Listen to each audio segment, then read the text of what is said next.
Hello students, so today we'll be learning about Ohm's law. So here you can see the picture of Van George Simon Ohm, who in the year 1827 discovered Ohm's law. Okay, so basically Ohm's law would give you the relationship between potential difference across a conductor and electric current flowing through it.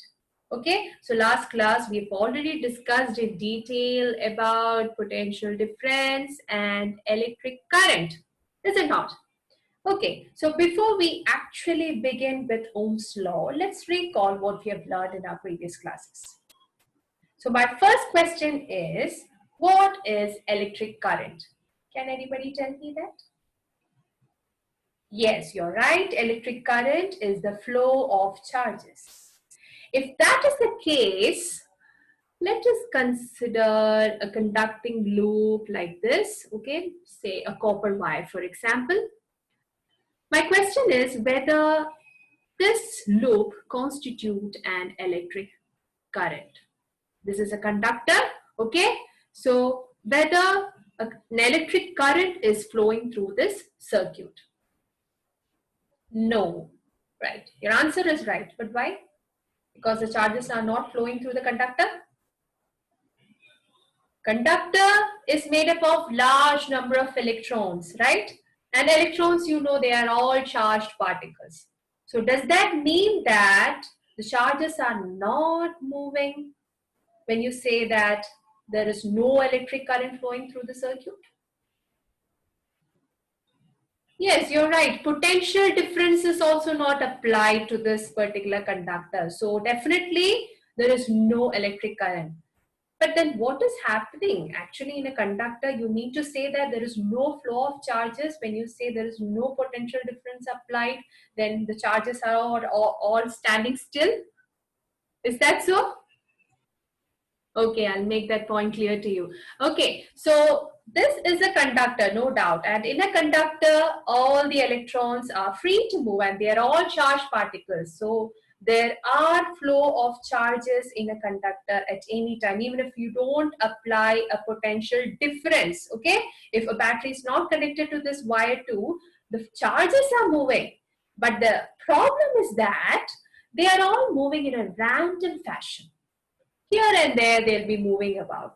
So there is no net flow of charge. So if you look at the net, if you sum up all the movement of charges and if you compute the net flow, it is found to be zero. So that means there is no net flow of charge, okay, in an isolated conductor. Okay, this is an isolated conductor. Okay, so but when you apply a potential difference, a battery is being connected to this wire, okay, like this, then what happens? And electric pressure is given to the circuit, okay? So because of that pressure, okay, that we've discussed already, this electric pressure in fact drives the electrons in one direction so that an electric current is produced in the circuit. Okay, so with this concept in your mind, let's begin with Ohm's law. Okay, now in order to explore Ohm's law in a better way, let's begin with an activity. So in this activity, all you need to do is to set up the circuit. Okay, what are the materials required in the circuit? Here there are 4 cells connected, okay, in series, and this is connected to a wire. It is called R. Okay, R. Let's take this wire as a nichrome wire, okay? Nichrome wire. Nichrome is an alloy made of nickel and chromium, and it is basically used in as a heating element in your maybe your bread toasters, your heaters, okay? And this is connected in series to an ammeter. Ammeter is used for measuring current, yes. And a key is also provided to the circuit, and now a V, voltmeter, is used to measure the potential difference across this conductor, nichrome wire. Okay, and see, you have all dotted lines here, which means that the circuit is not closed. Okay, so now this is experimental setup, And now what you have to record in this table, okay, you have different trials, 1, 2, 3, 4, and for each trial you need to include a particular number of cells in the circuit. The first trial, only one cell will be included in the circuit, and corresponding to that, the ammeter reading, the value of current is noted here, and the voltmeter reading is also noted here.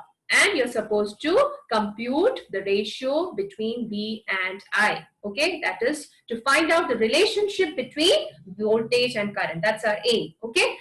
So let's begin. So first, what you need to do is just include one cell in the circuit. That means you need to connect this end of the wire like this. So now what will happen? This is the closed circuit. Because of this potential difference, a current is flowing in the circuit. Okay, and you're measuring this using a voltmeter, and the current is measured using an ammeter after closing the circuit. Okay, definitely after applying the switch, this will be the case, and I'm going to measure the current, and it is found as say 1 ampere. Okay, and the voltmeter reading is found to be say 5 volt. And if I take the ratio, V by I will be 5. Now again, what you need to do is include two cells in the circuit. Okay, so now here you're going to connect it. So these two cells are included in the circuit. Definitely the potential difference will increase. So the voltmeter reading is say 10 volt at the moment, and corresponding to that, the ammeter reading is also increased to say 2 amperes. Again, V by I is noted as 5. Now, next trial, you are increasing the number of cells, okay? Number of cells are increased, voltmeter reading will also increase, the potential difference increases. It too may be, say, 15 volt. And also the ammeter reading now, it has increased to 3 amperes. V by I is again computed, and it is noted as 5.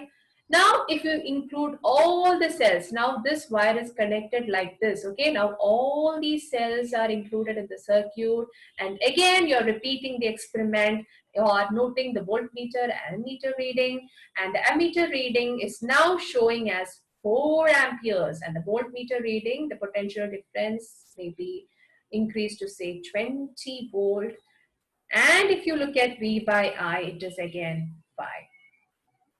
Okay, so this is how, if you conduct this activity, this is how the readings would be. Okay, so now you can plot a graph to understand the relationship between V and I. Say, okay, you're taking current I and the voltmeter reading, and you're plotting a graph. Okay, voltmeter readings, what you have obtained is 5, 10, okay, 15. This is actually an example. Okay, 15, 20, okay, and here 1, 2, 3, 4, here it goes. And for 5 volt, what you've got, the ammeter reading, it is 1 ampere. Okay, for 10 it is 2, for 15 it is 3, 20 it is 4, and again if you plot a graph, it will be like this. A straight line graph will be obtained. Okay, so what are the inferences from this activity? The first inference that we can say is that V by I, the ratio is constant. Okay, so when the voltmeter reading increases, when V is increasing, what is happening to the current meter readings? If you look at the current meter readings, they are also increasing, right? So when voltmeter reading is increasing, corresponding to that, the ammeter reading is also increasing. That is another inference. Third inference is that if you plot a graph between voltage and current, the graph is found to be linear in nature, linear. So these are basically the inferences that you can get from this particular activity. So devices which satisfy these conditions are called as ohmic devices. Okay, they are supposed to obey the Ohm's law. Okay, so now we can define Ohm's law. Okay, so what is the definition of Ohm's law? The potential difference across the ends of a given metallic wire in an electric circuit is directly proportional to the current flowing through it, provided its temperature remains the same. Okay, temperature remains the same. Okay, so from the previous activity, we have found that V by I is constant, right? So mathematically, we can express like this. So that means V is directly proportional to I. The potential difference across a conductor is directly proportional to the current that is flowing in the circuit, provided that the temperature is constant. That is very important. Many people forget to mention this. Temperature should be constant. For a given temperature, this would be true. But when you increase the temperature, accordingly, there will be changes. Okay. So for a given temperature, the voltage is directly proportional to current. That is the definition of Ohm's law. Now we can remove this proportionality sign and replace it by a constant R. Okay, R into I. Now what is this constant R called as? R is named as resistance. Okay, resistance. Resistance means some sort of opposition. So here opposition is given to the flow of charges. Okay, from this equation I can again write in terms of I, it will be I equals V by R. Okay, so for a given voltage, when you increase the resistance, when resistance increases, that means the opposition to flow of charges increasing. Then what will happen to the current? Whether it will increase or decrease? Current will definitely decrease. Okay. So greater the resistance, the current is lesser.